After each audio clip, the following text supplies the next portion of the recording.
We have not played against lands yet. I'm back. Sorry for the delay. It looks like I appreciate everyone choosing to stay and hang out. Um, I know a lot of times people tend to vacate when streamers take a quick break, so it looks like almost everyone stayed. Still got over 400 people. So we're going to be streaming for the next few hours. I'm going to try and get this deck down. We're going to give Serum Powder a try, maybe. Definitely going to try Mind Stone. We're currently 3-0 in this league, though, so we've got at least 2 more matches here with this configuration.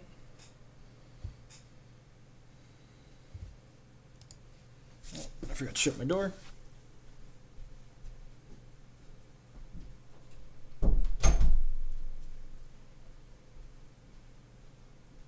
Both the kids are sleeping now. My youngest will be awake at some point, but he's good while I stream usually. How would I feel about Sea Trades? I think it's the weakest one. That's why I'm only playing 3 of them. We've only got 15 double lands in the deck, so probably. I don't own any of the cards. I am gonna borrow 100% of the cards in this deck this weekend. I own Dismembers, and maybe I'll buy Warping Whales. Kiki Drazi. That might be something if we stream Modern, it's gonna be stupid decks like that. I don't think I'm gonna stream Serious. I'm definitely not streaming Serious Modern in the next month because the current Modern format's just going to disappear. Like Wizards has already said they're going to ban it. It's just the when, not the if, basically.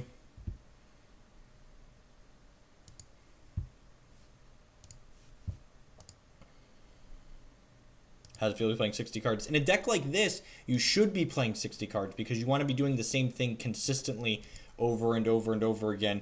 Turn 1, 2 drop, turn 2, Thought Knot, etc., etc. We have not played against Elves yet. We have Chalice of the Void and Sphere of Resistance, and then we do board up to 6 removal spells, and then we do have a reasonable clock, and we have Wretched Bomb as well. Elves probably isn't that bad of a matchup. Aaron Forsyth on Twitter basically said we know it's a problem, but we're not banning it out of the banning cycle.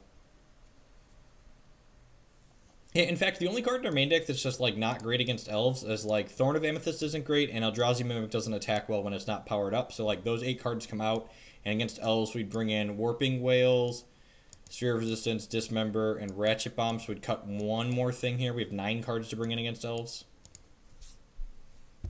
I guess I can break the sideboard up here a little bit. We can sort by converted mana cost. Got plenty of space there. Yep. So just waiting for these queues to fire. Appreciate everyone hanging out. So Trinisphere doesn't interact profitably with Eye of Ugin and your cheaper Eldrazi. Matter Reshaper would still cost 3 with Eye of Ugin and Trinisphere out. Thought Knot Seer would cost 3, etc. So I think playing Thorns and Spheres is where I want to be in life.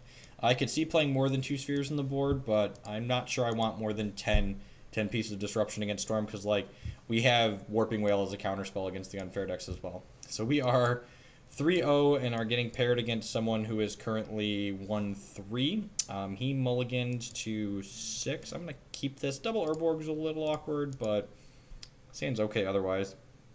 We've turned 1 Mimic, turned 3 Thought Knot Seer possibly, so hopefully we just like draw a double land in 2 turns. Okay, opponent is... Does he have a land? If he just passes, I'm going to probably be on Charbelcher, and this hand's not very good against Belcher.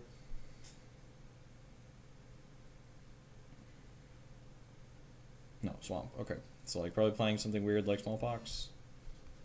Be playing literal anything.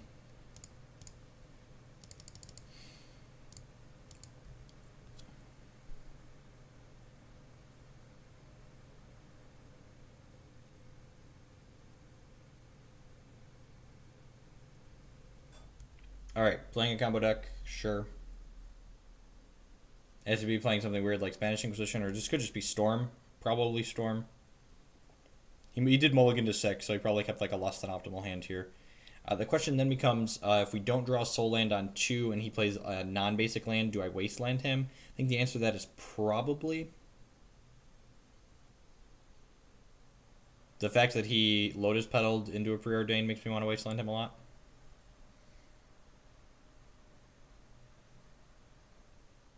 Are you just going to die this turn? You playing something weird like Spanish Inquisition with Dark Bargain to pay half your life, draw 4 cards? tutor LED, we're dead. Now you're just playing actual Storm, just like mulligan to 6, turn to us. Legacy.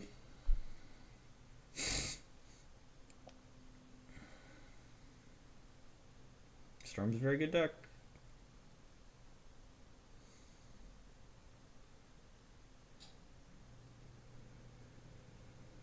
Let's go ritual, tutor, tendrils kill us.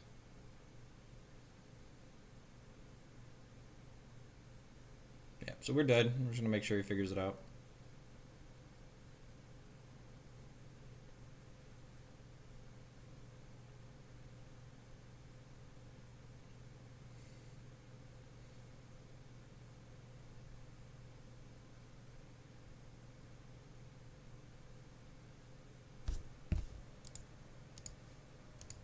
Welcome to Legacy. Enjoy your stay.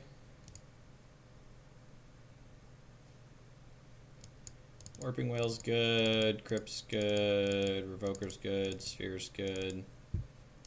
Matter Reshaper's not impressive. Endless One's probably not. Actually, Endbringer's probably just not worthwhile.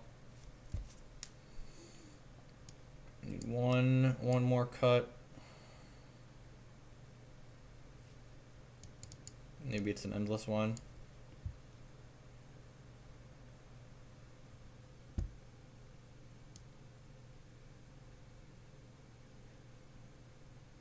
I suppose I could cut one of the non-double lands. Urborg could actually hurt us more than it helps us. So yeah, I'm just going to trim a land on the play that's not a double land. That's fine. Submit like this. Like we brought our curve down. We cut Endbringer. Let's do this.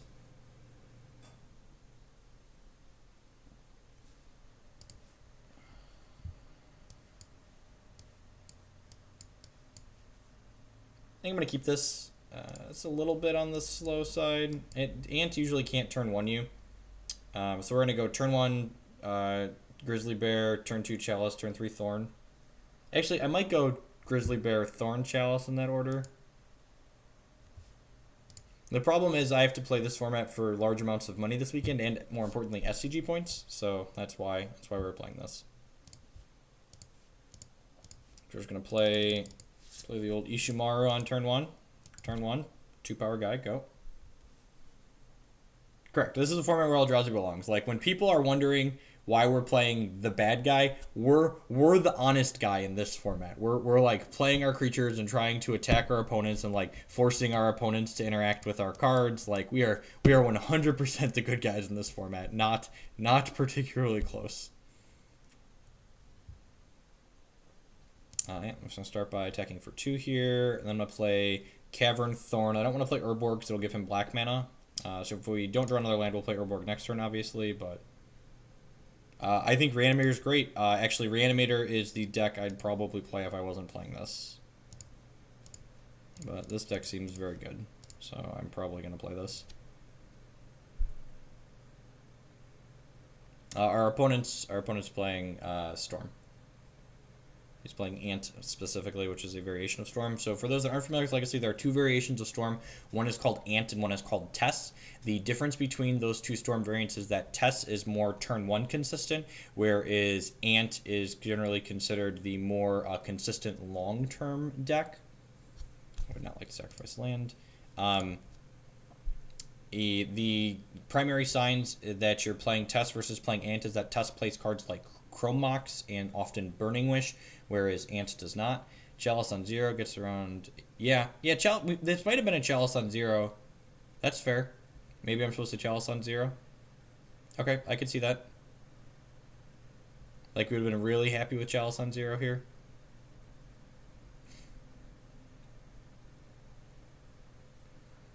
I think I'm just going to Chalice on 1 now.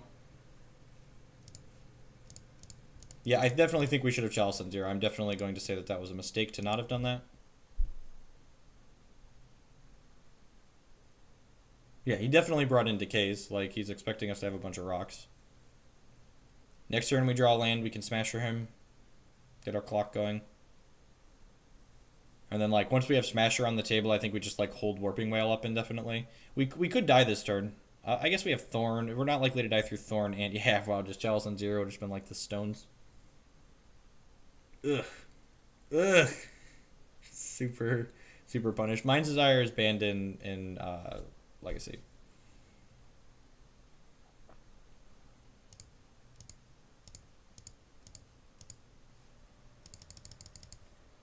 Feeling really bad about myself because I didn't think it's been too long since I've played Legacy.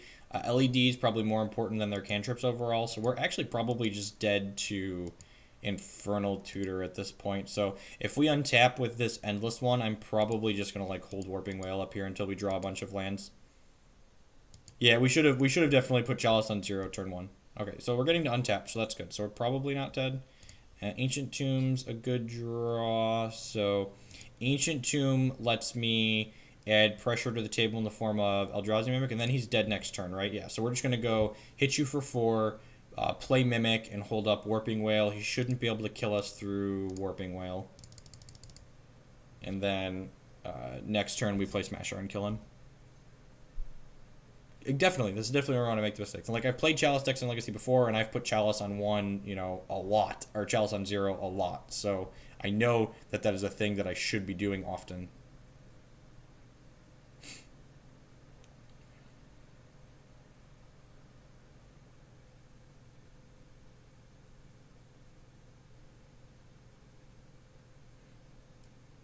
Yeah, man, play your cantrip.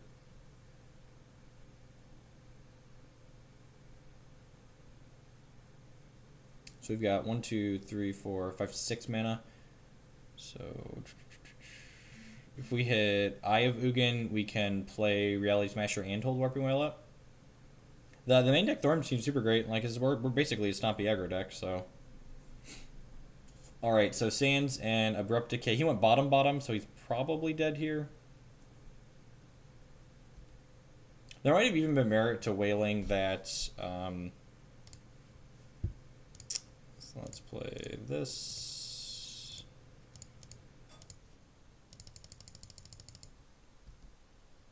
Deck for 14. He could have Chains or Abrupt Decay here, but yeah, it just doesn't. Sweet, begin sideboarding. I think we're just going to hit submit. I can see a world where bringing Crucible to Wasteland him out is reasonable, but Ant generally plays 2 basic lands, so I don't think I want to do that.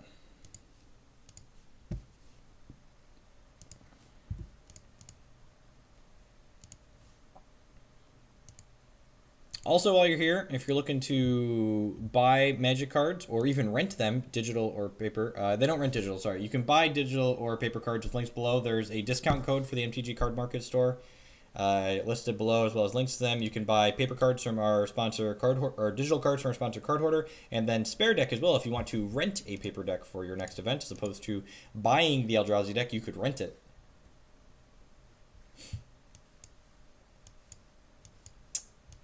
This hand seems super loose. I think we can do better than this. Ant generally doesn't go on the empty plan. That's Test that goes on the empty plan more often than not. I think I want to mulligan this.